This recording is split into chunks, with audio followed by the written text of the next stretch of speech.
My son asked for my car for a weekend. 6 months later, he sold it without even looking me in the eye. The air caught in my throat when I saw the empty space where my little refuge had always been. Today, I'm going to tell you something I never thought I'd tell. And if you, for just a second, feel like this sounds familiar, I only ask that you leave a like and subscribe. It's going to help me keep unburdening myself. My name is Theodora Avila. I'm 71 years old, and I live in a little house in the Kings Haven neighborhood, here in San Antonio, Texas. One of those houses with a backyard patio full of pots with red roses that my late husband Robert planted 15 years ago, and that I still water every morning because it's the only thing I have left of him. Well, it was the only thing I had left, until 6 months ago. It was a Friday afternoon in October. I perfectly remember the smell of freshly brewed coffee coming from my neighbor Mrs. Rodriguez's kitchen, mixed with the aroma of fresh donuts from the bakery on the corner. I was in the living room, cleaning the windows with an old rag, when my cell phone rang with that melody I've never known how to change. It was Ethan, my only son, the same one who hadn't called me in 3 weeks. His voice sounded different, more urgent, like when he was a boy and had broken something in the house. "Mom, can I use your car this weekend? It's just to take the kids to Canyon Lake with Laura. I promise I'll bring it back first thing Monday morning. Okay?" I found myself staring through the window toward the driveway where my deep blue 2007 Toyota Camry was parked. That car Robert had bought with so much pride, counting dollar by dollar for months.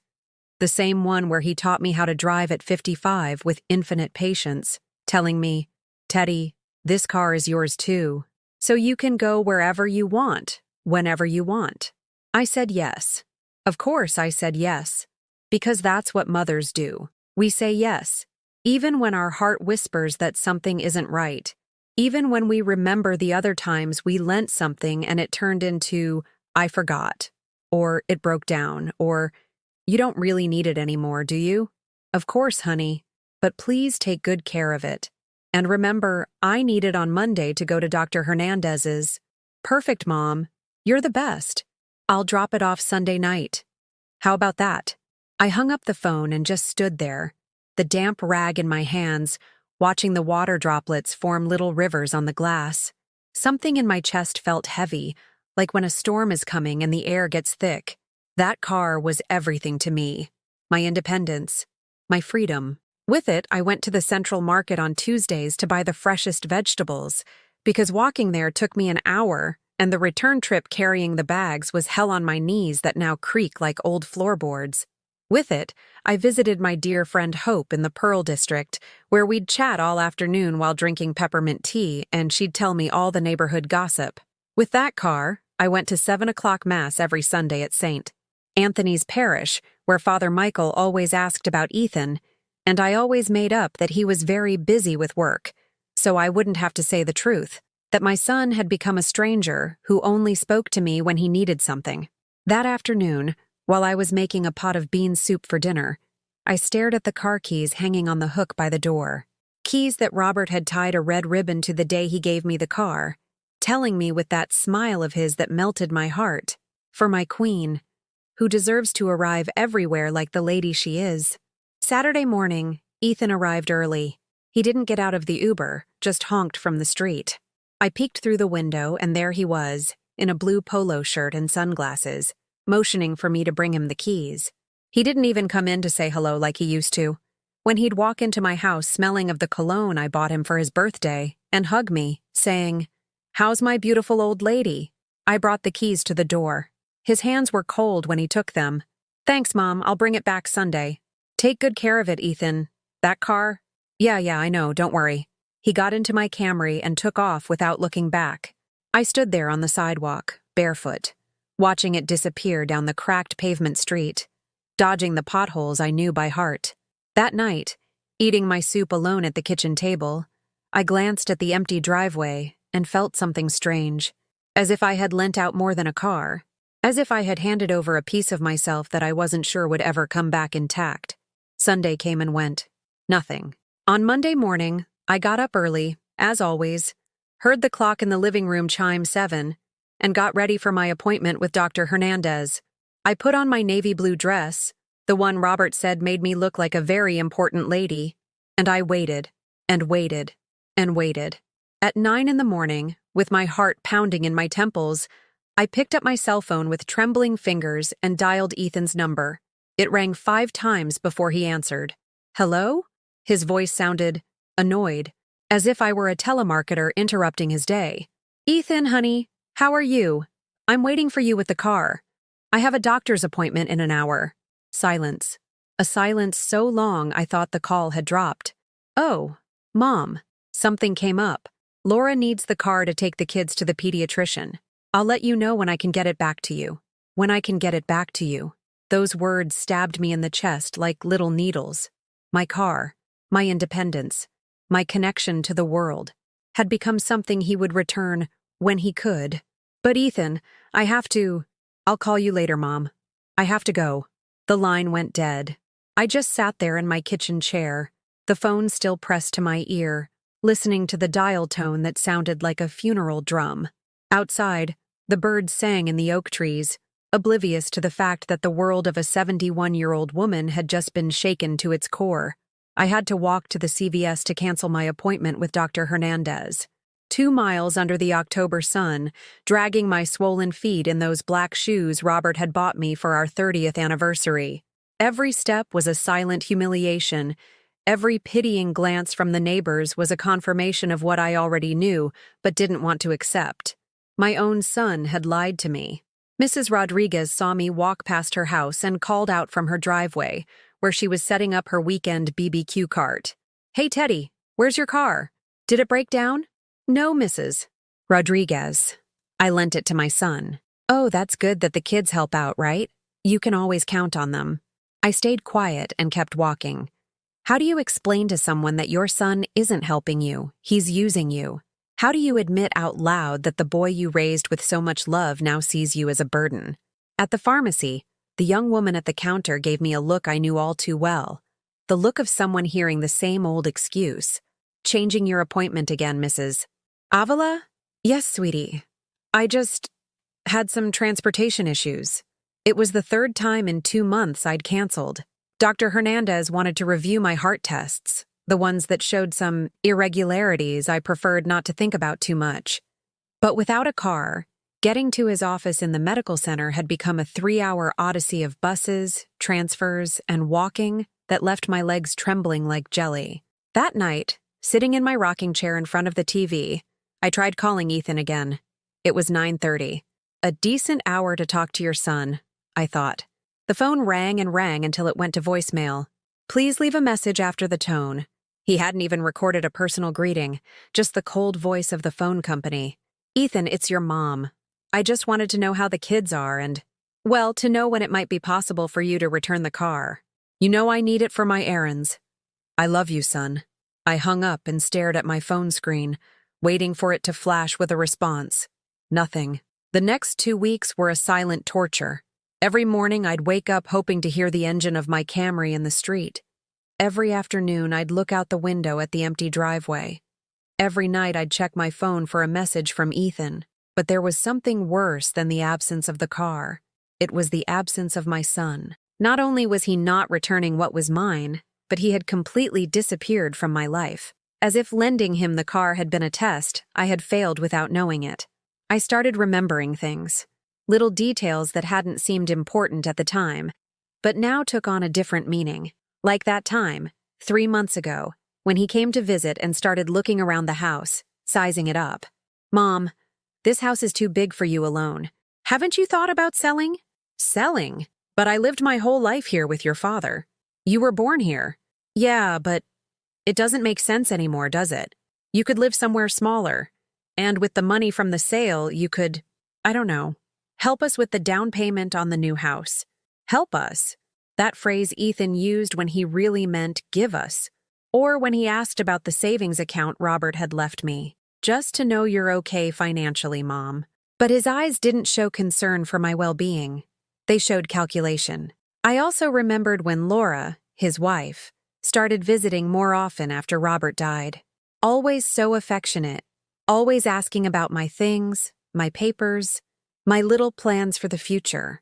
Laura, with her perfect smile and her always manicured nails, who would hug me and call me dearest mother-in-law, while her eyes photographed every corner of my house.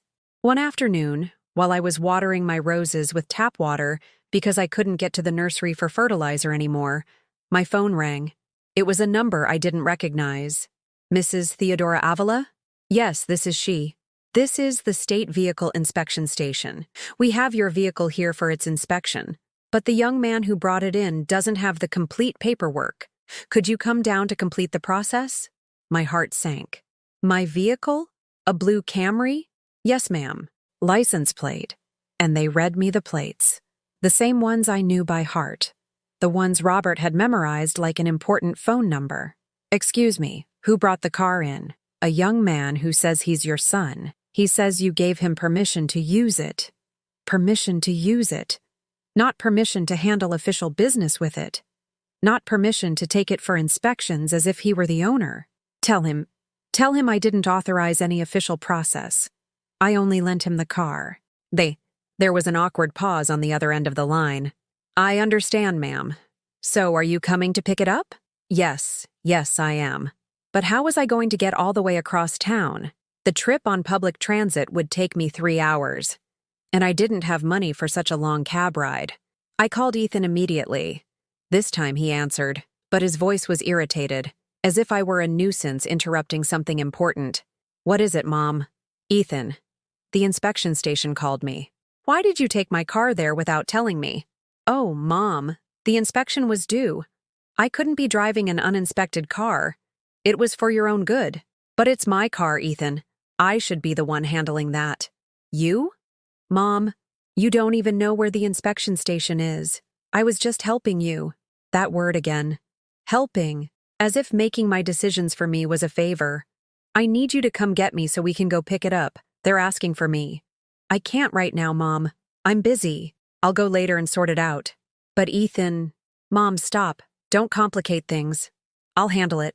And he hung up. I sat there in my living room, looking at the phone in my trembling hands. Don't complicate things. As if asking to be respected as the owner of my own car was complicating things. I couldn't sleep that night. I tossed and turned, remembering when Robert taught me to drive in the church parking lot on Sunday afternoons. His infinite patience when I confused the brake with the accelerator. His proud smile when I finally managed to park between 2 cars without hitting them. You're a real driver now, Teddy. This car is yours to go wherever you please. Wherever I pleased. What an irony. Now I couldn't even go to the corner store. The next day, Ethan texted me. I sorted the car stuff. Don't worry about anything. It's all good. All good. For him, maybe. For me, every day without my car was like losing another little piece of the person I used to be. The independent woman who could go out when she wanted, who didn't depend on anyone, who had her own life beyond waiting for calls or visits from a son who treated her more and more like a burden. But what I didn't know was that this was just the beginning. That what I thought was a temporary appropriation of my car was actually the first step in a plan that was going to leave me completely devastated. A month later, while I was sweeping the backyard where Robert had built a small, now-defunct fountain with his own hands, I heard familiar voices coming from the street. I peeked over the brick wall that separated my house from Hope's, and there was my blue Camry, parked in front of Mr. Joe's BBQ cart. But it wasn't Ethan standing next to the car. It was Laura. Laura in a new dress I'd never seen. Laura laughing with Mr. Joe as if she owned the neighborhood. Laura opening the trunk of my car as if it had always belonged to her. My heart started pounding so hard I thought it would burst out of my chest. I walked slowly to the front of my house, trying not to make a sound, and hid behind the slightly open door to listen better. Oh, Mr. Joe, that brisket smells amazing. Can I get a sandwich with extra sauce? You got it, Miss Laura. How's your mother-in-law doing? Haven't seen her around in a while. Laura let out a laugh that sounded strange to me. Forced. Oh, you know how older folks are. She barely goes out anymore. We have to take care of everything for her. That's why Ethan sends me out in the car to run errands.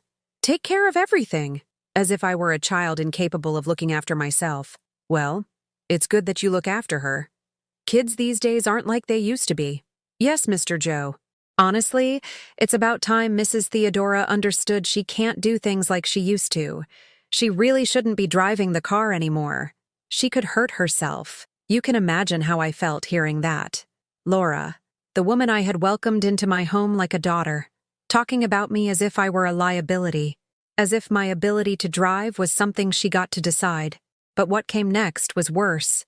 Besides Mr. Joe, just between us, Ethan told me his mom is starting to have little moments, forgetting things, getting confused about dates. He says it's not safe for her to drive anymore. I covered my mouth with my hand to keep from screaming. Little moments? Confusion about dates? I was 71, but my mind was as clear as spring water. I remembered every detail of my life, every important date, every conversation. The only thing I was starting to forget was how to trust my own son. Oh, what a shame. But it's good you two are there to take care of her. Exactly. That's why we're looking into what to do with the house, too. It's too big for her on her own, and the upkeep. Whew, so expensive. We're thinking the best thing would be for her to move somewhere smaller, easier to manage. Somewhere smaller. Like a nursing home. Like those places they put old people when they're no longer useful for anything but consuming oxygen. Laura kept talking while she ate her brisket sandwich, my sandwich bought with gas from my car, in my neighborhood, where everyone had known me for 30 years. And the car, obviously, there's no point in her having it anymore. We're using it to take the kids to school, to do the grocery shopping. We're putting it to real use. Real use. As if my trips to the doctor, my visits to Mass, my escapes to the market for the fresh vegetables I loved so much weren't real use. I stood there, behind my own door, spying on a conversation about my life as if I were a stranger, feeling invisible in my own neighborhood, betrayed by the woman I had hugged on her wedding day, to whom I'd given advice on how to make the chili my son loved, who had cried on my shoulder when she lost her first pregnancy. When Laura left, Mr. Joe stood there for a moment, shaking his head.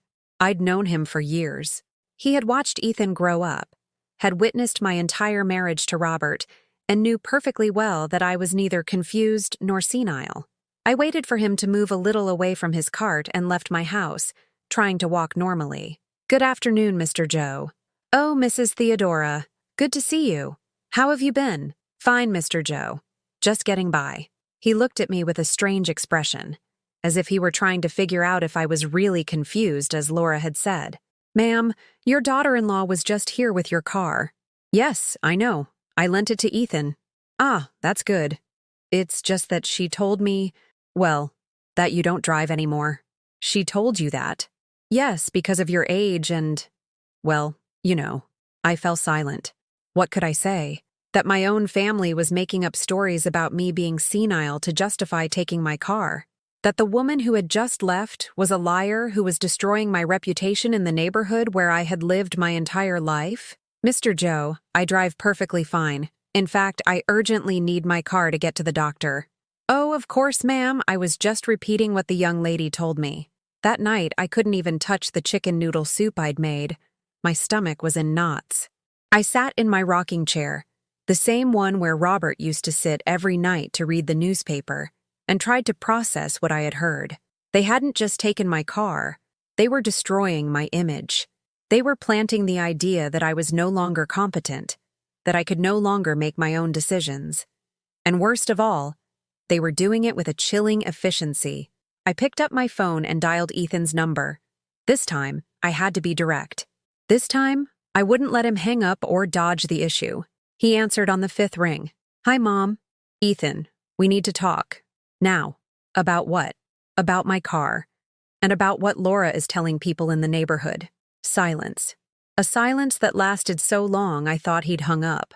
What is Laura saying? That I can't drive anymore. That I'm confused. That I'm forgetting things.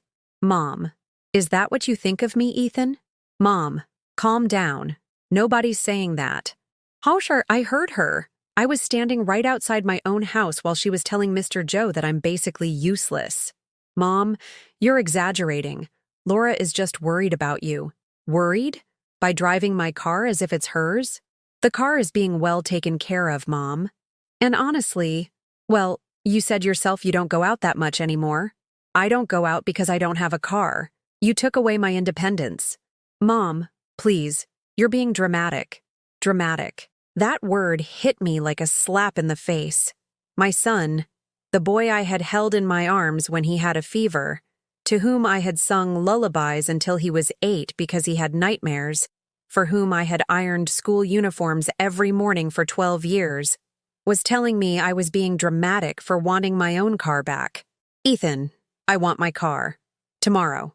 Mom, I can't. Laura has a doctor's appointment with the kids. Let her take a cab. Let her use public transportation like I've had to. Mom, don't yell. The neighbors will hear you. The neighbors. As if the problem was them hearing me, and not that my own son had stolen from me. I want my car tomorrow, Ethan, or I'm going to have to take action. What action, Mom? Whatever is necessary. And for the first time in my life, I hung up the phone on my son. I sat in the darkness of my living room, with only the light from the television illuminating the furniture that Robert and I had bought piece by piece over 40 years of marriage. Everything I saw reminded me of a life I had built with effort, with dignity, with respect. A life that my own son was destroying piece by piece, lie by lie, humiliation by humiliation. But that night, something changed inside me. Maybe it was the anger I felt hearing Laura talk about me as if I were insane. Maybe it was the outrage of realizing my son had chosen to believe his wife instead of defending his mother. Or maybe it was simply that after 71 years in this world, the time had come to stop being the woman who always says yes. At 7 the next morning, as I was making my coffee with cinnamon just like my mother taught me, I heard a knock at the door, with the kind of insistence only unwelcome visitors have. I glanced through the small kitchen window and saw the yellow cab parked outside. My heart sped up. I knew they were here because of last night's confrontation. I opened the door, and there they were, all 3 of them. Ethan with a scowl, Laura with her arms crossed and that fake smile she had perfected over the years, and my 8-year-old granddaughter Sophia holding her school backpack as if this were a normal visit to Grandma's. Good morning, Mom. We need to talk to you. Ethan walked in without waiting for an invitation, followed by Laura, who kissed my cheek with the same affection one might show a piece of furniture. Sophia ran to me and hugged my legs. Grandma Teddy, look what I learned in school.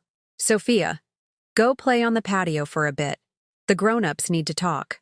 Laura took the child by the hand and led her to the back. I was left alone in the living room with my son, who no longer looked like my son. He looked like a stranger in a cheap suit with the expression of a bank manager about to deny you a loan. Mom, sit down. We need to clear things up. Clear what up, Ethan? Last night, your yelling, your threats. My threats?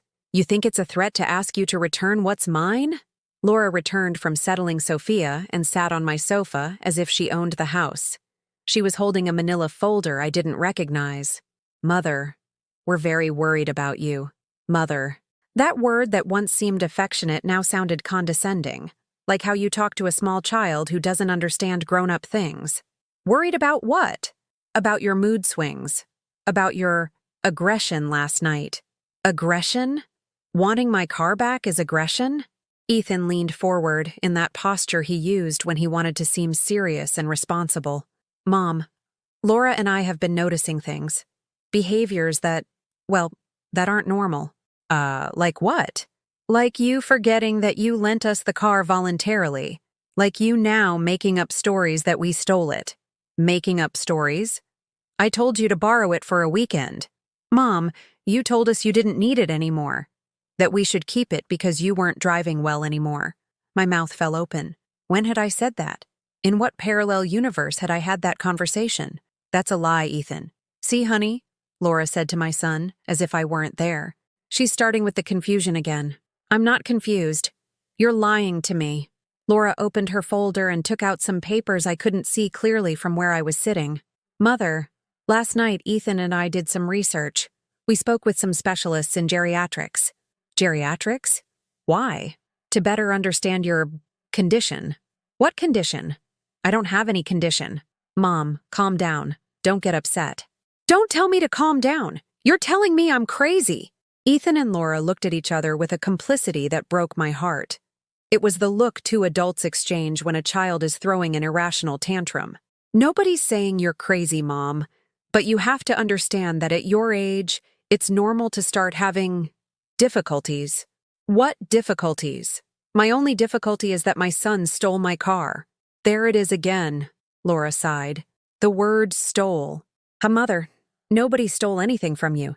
You gave us the car because you could no longer drive it safely. It was like being in a nightmare where everyone else knew a version of reality I couldn't remember living, as if my memory had been erased, and then I was being blamed for not remembering things that never happened. Laura, I want you to tell me exactly when I had that conversation with you. 2 months ago, Mother, when you came over for dinner. Don't you remember? You yourself said you were feeling unsafe behind the wheel. That never happened. See? Ethan said to his wife. It's exactly what the doctor says in that article you found. What doctor? What article? Laura showed me a page printed from the internet. This article about the first signs of dementia. It says here that denial and paranoia are very common. Patients believe their family is stealing from them or lying to them. Dementia. The words floated in the air of my living room like poisonous flies. My son and my daughter-in-law were sitting there, in my own home, discussing my mental health as if I were a medical file. I do not have dementia. Mom, nobody is saying you have dementia, but we do think you need help. What kind of help? Laura pulled more papers from her magic folder. We've been looking at some options. There are some very nice assisted living facilities, with gardens, with activities for seniors, assisted living facilities, nursing homes, the place where people go to die when they're no longer useful to anyone. You want to put me in a home. It's not a home, Mother. It's a specialized place where you can be more comfortable, safer. Safer from what? From yourself, Ethan said with a gentleness that scared me more than if he had yelled. Mom, last night we realized this has gotten out of hand. Your paranoid episodes, your accusations. They're not paranoid episodes. They're facts. Mom, listen to yourself. You're accusing us of conspiring against you. Don't you think that sounds strange? It did sound strange. But because it was strange, because it was unheard of for your own son to come to your house to convince you you're crazy to justify having stolen from you, I want you to leave my house. See, honey? Laura whispered to Ethan. She's getting more aggressive. I'm not leaving, Mom. Not until we figure out what we're going to do with you. Do with me? I'm not a problem that needs a solution? Just then, my granddaughter Sophia came running in from the patio. Grandma Teddy, why are you guys yelling? I looked at her and saw in her eyes the confusion children have when the world of adults makes no sense. Sophia was the only pure thing left in this situation, the only person in that room who looked at me with real love. We're not yelling, sweetie. We're just talking. Is it true you're going to go live somewhere else? My breath caught. What had they told this child? Who told you that, sweetheart? Mommy says you're going to a really nice place where they'll take better care of you than here. Laura rushed to pick Sophia up. Oh, sweetie, don't you worry about grown-up things. But Sophia wriggled out of her mother's arms and came to me. Grandma, I don't want you to go. Who's going to make me grilled cheese sandwiches the way I like them? My eyes filled with tears. This 8-year-old girl was the only one who understood that what was happening was wrong. I'm not going anywhere, my love. Mom. Ethan's voice had hardened. Don't make promises you can't keep. What does that mean? It means you can't live alone anymore. It's not safe. Not safe for whom? For you, Mom. For everyone. Laura pulled out yet more papers from her infinite folder. Mother, look. We've already spoken with the administrator of a very nice residence in Alamo Heights. They have an opening for next month. You already spoke to them? Without asking me? We had to take the initiative, Mom. You're obviously not capable of making these decisions for yourself. Obviously. As if it were obvious that I, who had raised this man, who had run a household for 40 years, who had worked and paid my bills and cared for my sick husband until his last day, was obviously incapable of making my own decisions. I want you to leave my house. Now. We're not leaving until we sort this out, Mom. There's nothing to sort out here. The only thing that needs sorting is you giving me my car back. Mom, that's enough. Ethan stood up with an authority he had never used with me before, as if he were suddenly the father and I, the disobedient child. We're going to do this the easy way or the hard way, but it's going to get done. What's going to get done? You're going to move into the residence. We're going to sell this house because you can't maintain it anymore, and the car stays with us because you shouldn't be driving. There it was. The entire plan, laid bare. No disguises. And if I don't agree? Laura and Ethan looked at each other again. Mom, we hope you'll be reasonable. And if I'm not reasonable? Then we'll have to take legal action. What kind of legal action?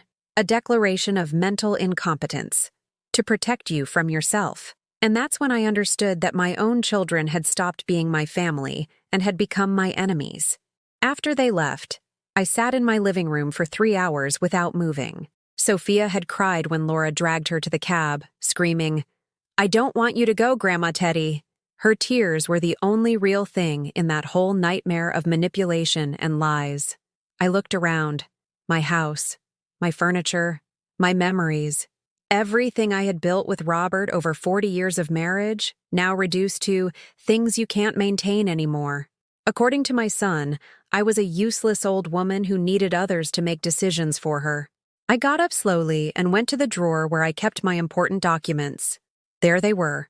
The deed to the house in my name, the original bill of sale for the car with Robert's signature, the life insurance papers he had left me, my IDs, my Medicare card, which showed no diagnosis of dementia or mental incompetence. I touched each paper with my trembling fingers. It was all there, all legal, all mine. That afternoon, I walked to my friend Hope's house, 2 miles under the November sun, but I needed to talk to someone who had known me since before Ethan was born, someone who knew who I really was. Hope greeted me with a hug that smelled like Vicks VapoRub and coffee. "Teddy, woman, what's wrong? You look terrible."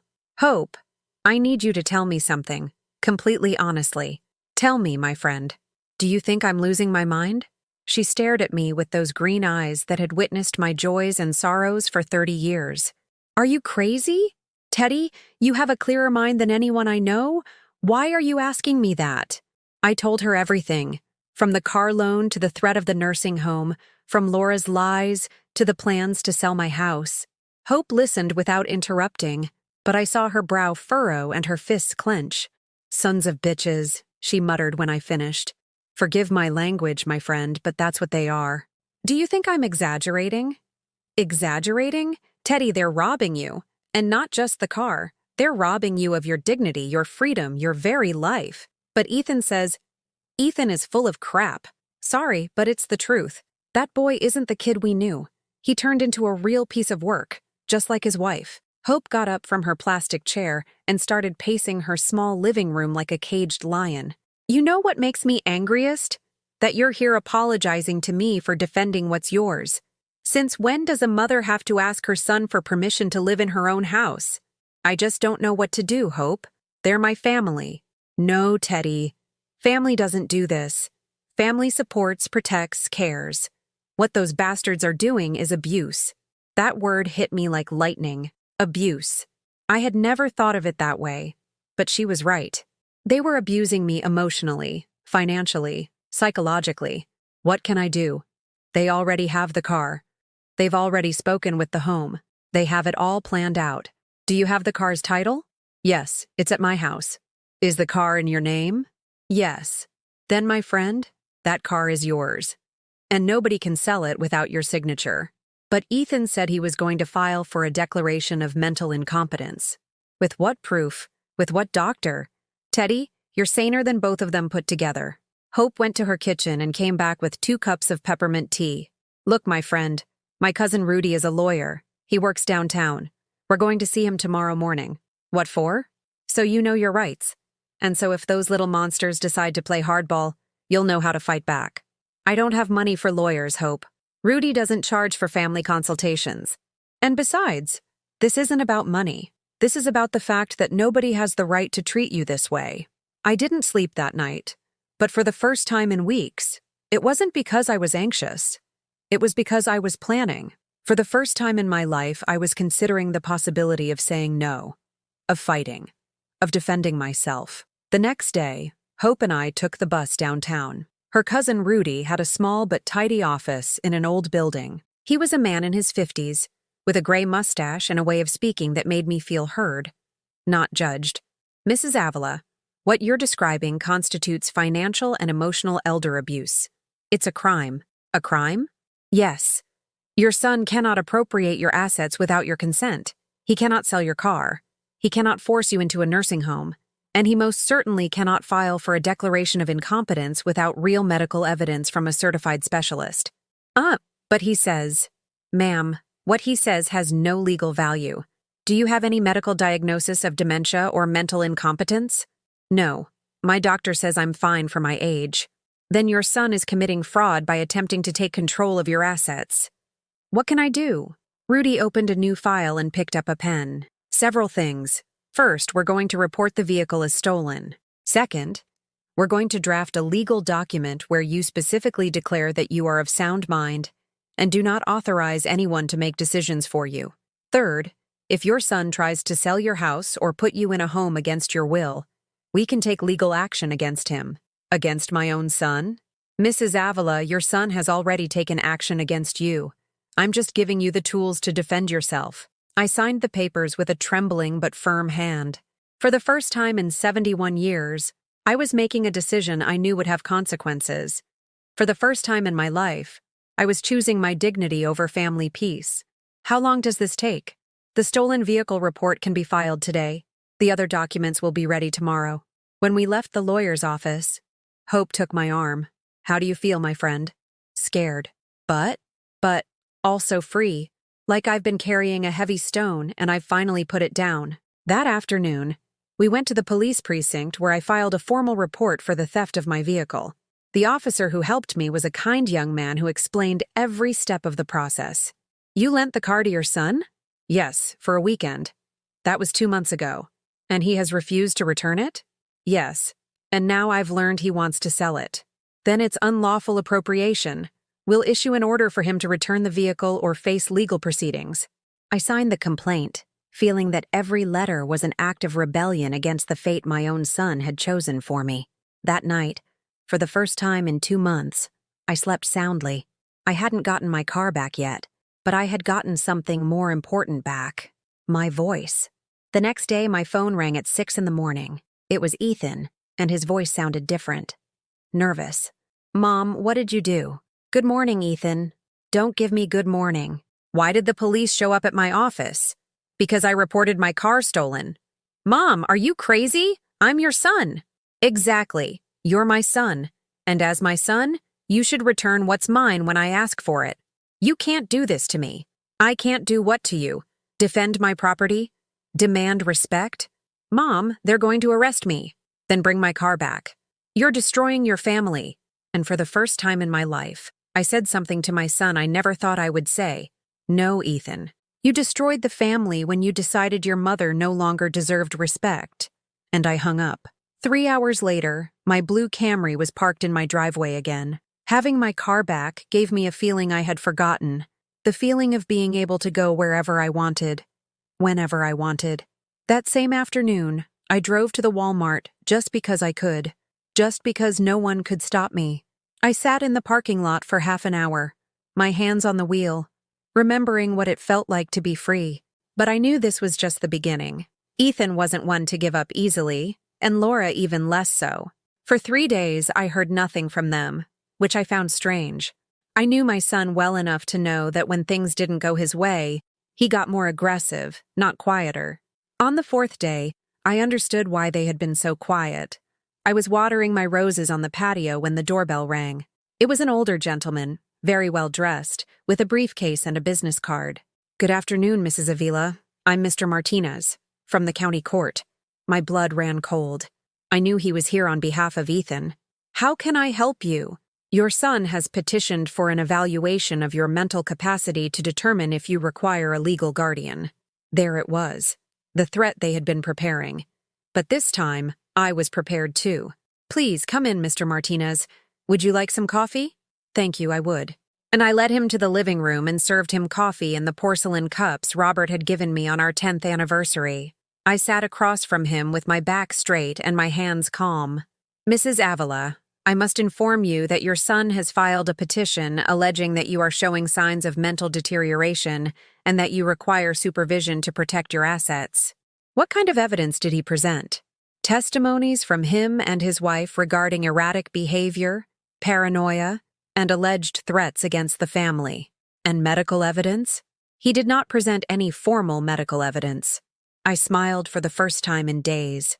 Mr. Martinez, are you familiar with the legal procedure for declaring someone incompetent? He looked at me surprised. Excuse me?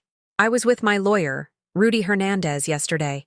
He explained that for a declaration of incompetence to proceed, it requires medical evidence from at least 2 certified specialists, in addition to a formal psychiatric evaluation. Yes, that's correct. Did my son present any of those evaluations? No, ma'am. Then why are you here? The man shifted uncomfortably in his chair. Well, it's part of the process. I have to conduct a preliminary assessment. Perfect. Assess me. For the next hour, Mr. Martinez asked me questions about dates, names, current events, basic math problems, my ability to manage money and make decisions. I answered every question with precision and clarity. Can you tell me what day it is today? Thursday, November 14th, 2024. Who is the current president of the United States? Joe Biden. What is 847 minus 273? 574. Can you explain to me why your son is requesting this evaluation? Because I filed a police report for theft when he appropriated my vehicle without my consent, and now he is trying to discredit my mental capacity to avoid the legal consequences of his actions. The man stopped writing and looked at me directly. Is that your version of events? It's not my version. It's the facts. And I have the legal documentation to prove it. I went and got the folder where I kept all the papers from the lawyer, the police report, the medical letter from my doctor confirming my sound mental health, the title for the car, and the deed to the house. Here you are, sir. All legal, all documented. He reviewed each paper with growing care. I saw his expression change. Mrs. Avila, does your son have any power of attorney over your assets? None. And I have never granted it. Did you authorize the sale of your vehicle? Never. In fact, as you can see from the police report, I had to involve the authorities to get it back. And the request for placement in an assisted living facility? I never authorized it. My son and his wife made that decision unilaterally. Mr. Martinez closed his briefcase and stood up. Mrs. Avila, my preliminary assessment is that you are in full command of your mental faculties. I see no justification whatsoever to proceed with your son's petition. Does that mean the case is closed? It means I will recommend that the petition be dismissed for lack of evidence. Furthermore, I will suggest an investigation into whether this petition constitutes elder abuse. After he left, I sat in my rocking chair feeling a mix of relief and sadness. Relief because I had won this battle. Sadness because my own son had gone so far in his attempt to control me. But the war wasn't over. That night, around 10, I heard several cars pull up on my street.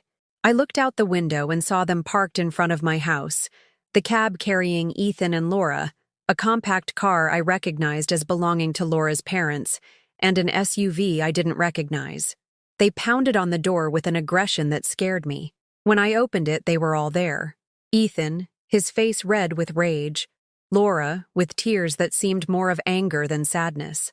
My son's in-laws, whom I had never liked. And 2 men I didn't know. Mom, we need to talk. Now. Ethan, it's 10 o'clock at night. I don't care what time it is. You humiliated me. The police came to my office. All my coworkers found out. Come in, but lower your voice. The neighbors. Let the neighbors find out. Let them know what kind of mother I have. They all stormed in like an angry pack. The 2 men I didn't know stayed near the door, like bodyguards. Who are they? I asked, pointing to the strangers. They're my lawyers, Laura said with a smile that sent chills down my spine. Your lawyers? Laura's father, a stout man with a brush mustache, stood in front of me. Mrs. Theodora, we've come to offer you a civilized solution to this problem. What problem? The problem that you are destroying your family because of a mental illness you refuse to acknowledge. I don't have a mental illness. A man from the court evaluated me today and confirmed that I'm perfectly fine. One of Laura's lawyers pulled out a folder. Mrs. Avila, We have testimonies here from several neighbors confirming erratic behavior on your part. Which neighbors? Mr. Joe, from the BBQ cart, who stated that you yelled at him for no apparent reason 2 weeks ago. A lie. I had never yelled at Mr. Joe. Mrs. Rodriguez, who says you've been spreading false stories about your family. Another lie. Mrs. Rodriguez had been my friend for years. And what exactly do you want? Laura stood up with theatrical elegance. We want you to be reasonable, Mother. To agree to go voluntarily to the care facility we've already chosen for you. To sign over power of attorney so Ethan can manage your affairs while you recover. Recover from what? From your situation. And if I don't agree? The lawyers glanced at each other. Then we will proceed with a lawsuit for mental incompetence. And this time, we have more evidence. What evidence? The neighbors' testimonies. The report that you falsely accused your son of theft. Your aggressive behavior tonight. Aggressive behavior? You showed up at my house at 10 o'clock at night. See? Laura said to the lawyers. She's starting with the paranoia again. I realized in that moment that every word I said would be used against me. Every normal reaction of a person whose home was being invaded would be interpreted as evidence of madness. How much time do I have to decide? Until noon tomorrow, Ethan said with a coldness I had never heard from him. And if I agree, everything is settled peacefully. You go to a place where they'll take good care of you, we take over your responsibilities, and the family stays together. And if I don't agree, then this gets ugly, Mom. Very ugly. After they left, I was alone in my living room, feeling as if I had been invaded by an enemy army. My own home felt contaminated by their presence, by their threats, by their emotional blackmail. But for the first time in my life, I wasn't afraid. I was furious. I picked up my phone and called Rudy, the lawyer. Mr. Hernandez, it's Theodora Avila. I need to see you first thing in the morning. This has gotten out of control. What happened, Mrs. Avila? My son has declared war, and I'm going to win it. At 8 the next morning, I was sitting in Rudy Hernandez's office with a cup of coffee in my hands and a determination I had never felt before. I told him everything about the previous night's invasion, the threats, the false testimonies. Mrs. Avila, this is now harassment and extortion. Your son is committing several crimes. What can I do? Fight back, and fight back hard. Rudy opened a new file and began to write. We are going to file a lawsuit for financial and emotional elder abuse. We will request a restraining order so they cannot approach your residence. And we will file a countersuit for defamation and blackmail. Is all of that possible? Not only is it possible, ma'am, it's necessary. Your son crossed a line he should never have crossed. We spent the entire morning preparing documents. Rudy explained every step, every right I had, every law that protected me. For the first time in my life, I understood that being a 71-year-old woman didn't automatically make me a victim. I had rights. I had power. I had a voice. Are you sure you want to do this, Mrs. Avila? Once we file these documents, there's no turning back. Mr. Hernandez, last night my son showed up at my house with lawyers and bodyguards to threaten me. Do you think there's any turning back? You're right. Then we go to war. At 11:30 in the morning, half an hour before Ethan's ultimatum, I was standing on my front porch waiting for him. But this time it was different. This time I was not a frightened victim. I was a woman with legal documents in her hand and a lawyer on the phone. They arrived on time. The same convoy from the night before. Ethan, Laura, the in-laws, the lawyers. But when they got out of their cars, I was already on the sidewalk waiting for them. Good morning, I said with a smile that surprised even me. Mom, Ethan approached with that fake smile he had perfected. We hope you've had time to reflect on our proposal. Yes, son. I've reflected a great deal. And? I took out my folder of documents. My answer is in here. I handed him the first paper. It was the lawsuit for elder abuse. What is this? A lawsuit. Against you and Laura. For financial, emotional, and psychological abuse of a senior citizen. Ethan's face turned the color of a ripe tomato. Mom, are you crazy? No, son, I'm sane. So sane that I hired a lawyer who specializes in elder rights. Laura snatched the paper from Ethan and read it, her eyes wide. This is ridiculous. We're your family. Family doesn't threaten. Family doesn't blackmail. Family doesn't invent mental illness to steal. One of Laura's lawyers stepped forward. Ma'am, this won't go anywhere. You have no evidence. I held out the second document. Isn't this enough evidence? It was the recording I had made with my phone the night before. The entire conversation, all the threats, all the blackmail. In Texas, it's legal to record a conversation you're a part of to defend yourself from threats. My lawyer explained it to me very clearly. The silence that followed was so heavy that even the birds stopped chirping in the oak trees on the street.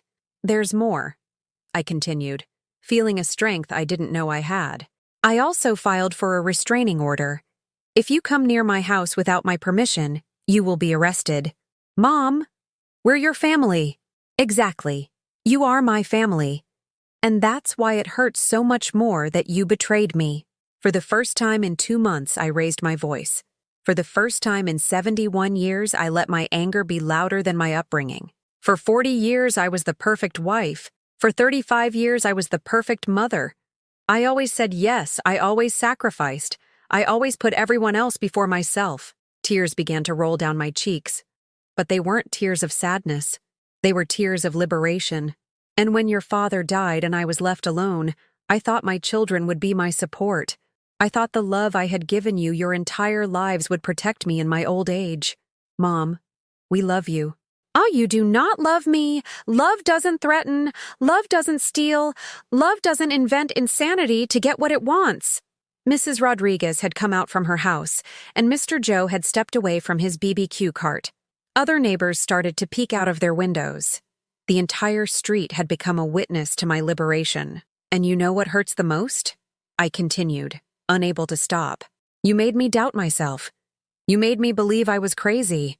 You made me feel like I was worthless. Theodora, Mrs. Rodriguez's voice came from behind me. You're not crazy. You're fighting back. Exactly, I yelled, turning toward her. I'm fighting back. For the first time in my life, I'm fighting back. Laura tried to approach me with that manipulative smile I knew so well. Mother, calm down. People are watching. Do let them watch. Let them all know that Theodora Avila is no longer the foolish old woman they can walk all over. The words came from my soul. The words I had never said out loud, but had felt I was for all these months of humiliation. I am no longer the mom who says yes to everything. I am no longer the mother-in-law who lets herself be pushed around. I am no longer the grandmother who is going to let you put her in a home so you can take her things. Ethan tried to take my arm. Mom, you're making a scene. I pulled away from him with a force I didn't know I possessed.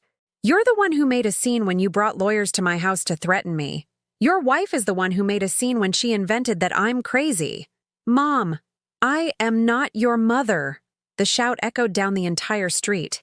Even the dogs stopped barking. A mother is someone who loves you unconditionally. A mother is someone who protects and supports you. You have an employee. Someone you abuse when it's convenient. Mom, please. But the employee just quit. I pulled the last document from my folder. Do you know what this is? What? My new will. I just signed it this morning. Laura's face went as white as the paper. In this will, everything I own will go to my granddaughter, Sophia, in a trust that will be managed by my lawyer until she turns 25. Oh, you can't do that. Yes, I can. It's my house. It's my money. It's my life. But we're your children. My children would have cared for me. My children would have respected me. You are strangers who share my last name. Ethan looked desperate. For the first time in his life, his mother was not backing down. Mom, we can fix this. We can talk. There's nothing left to talk about, Ethan. You chose this war, and now you're going to get it. What do you mean? I mean, if you ever come near my house again, I will sue you. If you ever invent lies about me again, I will sue you. If you touch a single dollar of my money, I will sue you. Mom, and if one day, when you are old like me, your children treat you the way you have treated me, then you will finally understand how this feels. I turned and walked toward my house, with my back straight and my head held high. Before going inside, I turned one last time. Oh, and my name is Mrs. Theodora Avila, in case you've forgotten. I went into my house and closed the door. Outside, I heard murmurs, crying, arguments. I heard the cars start and drive away. I sat in my rocking chair, and for the first time in 2 months, I truly smiled. I was no longer invisible. I was no longer a victim. I was free. 6 months later, I'm sitting on the patio of a small cafe in the Pearl District, watching people walk through the bustling square without a hurry, without pressure, without having to explain to anyone where they're going or what they're doing. I have a cup of coffee in my hands and a book by a favorite author open on the table. At 72, for the first time in my life, I am doing exactly what I want to do. My blue Camry is parked a block away, with a new bumper sticker that says, "I'm a free woman," a gift from my friend Hope. I was a little embarrassed at first, but now I like people seeing it. It's my declaration of independence on 4 wheels. The house is just as lovely as ever, but now it feels different. Robert's roses are still blooming on the patio, but I added some purple bougainvillea that I always wanted to plant, and that he used to say didn't match the design. I replaced the living room furniture with more modern pieces I saw in a magazine, and no one told me I was wasting money, or that the old ones were fine, because no one but me has a say in my house anymore. The lawsuits proceeded. Ethan and Laura had to pay a fine for elder abuse, and the restraining order is still in effect. They cannot come near my house without my permission. They cannot contact me without my consent, and they most certainly cannot make any decisions about my life. The judge was very clear. Seniors have a right to their autonomy, and any attempt to limit it without legal medical justification is a crime. The first few months were difficult, not because of sadness, but because of the strangeness of not having to ask anyone's permission for anything.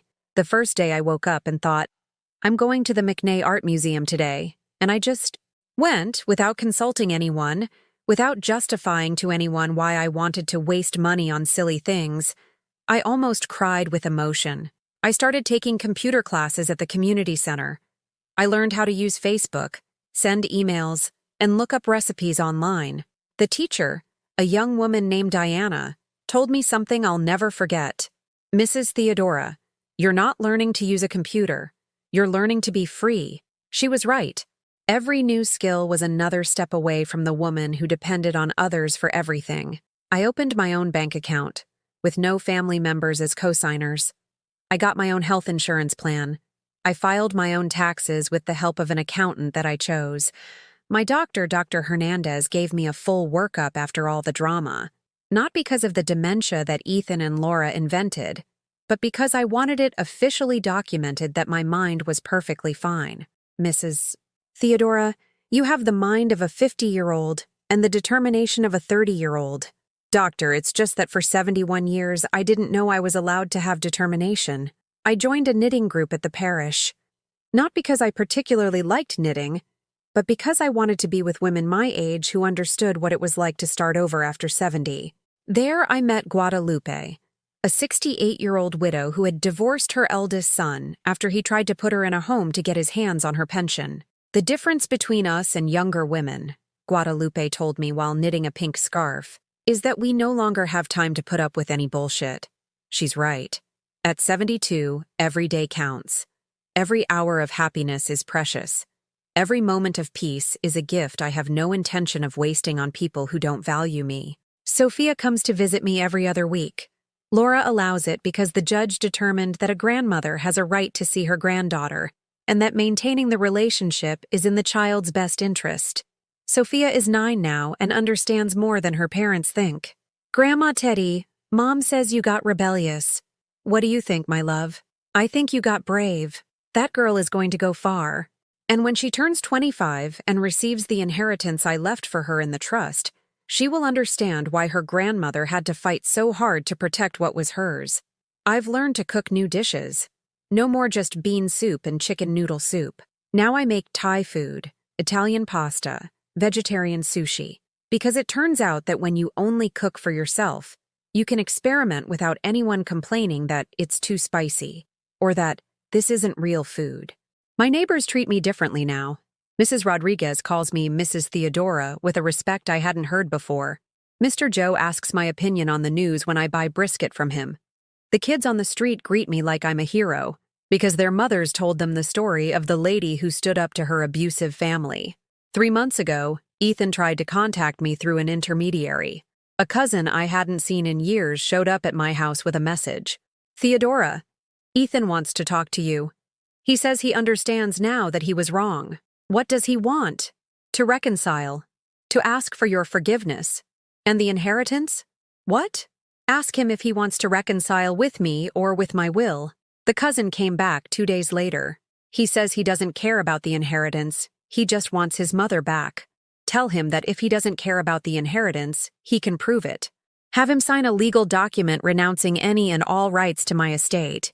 If he really wants to reconcile out of love and not for money, he shouldn't have a problem with that. He never came back. That was all the answer I needed. A month ago, I ran into Laura at Walmart. She was in the express checkout line with 2 cans of tuna and a pack of tortillas. She looked tired, with no makeup on, her hair unkempt. She saw me and turned beet red. Mrs. Theodora, Laura. How are you? Very well, thank you. Could we talk sometime? About what? About everything. About what happened. Maybe we could fix things. I looked at her for a long moment. This woman who had invented that I was crazy, who had planned to put me in a home, who had stolen my car and my dignity. Laura, do you think what you did to me can be fixed?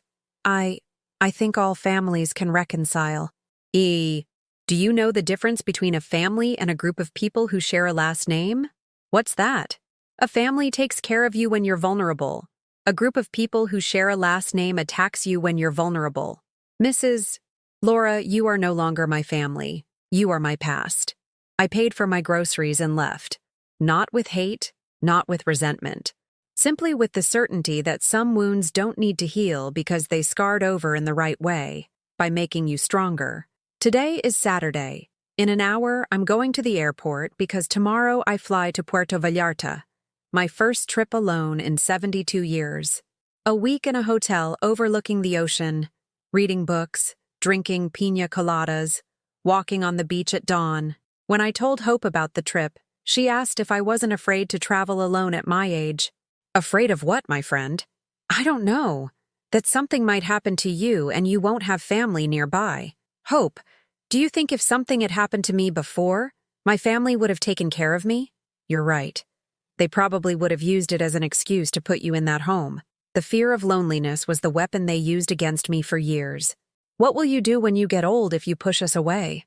But it turns out that being alone is not the same as being lonely with people who hurt you. Being alone can be freedom. Being with toxic family is a prison. This morning, while I was watering my bougainvillea, I got a text on my cell phone. It was from a number I didn't recognize. Grandma, it's Sophia.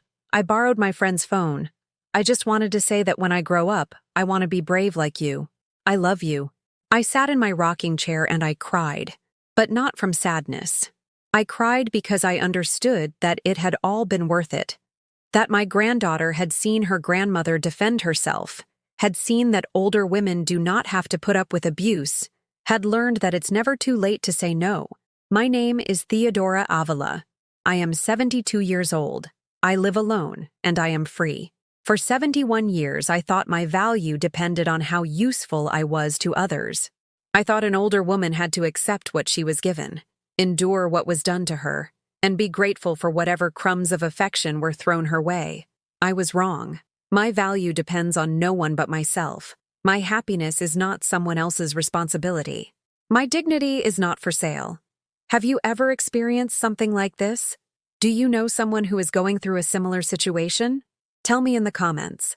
And if this story touched your heart, please give it a like and subscribe to the channel so this message can reach someone who needs to hear it. Because it's never too late to start over. It's never too late to be free.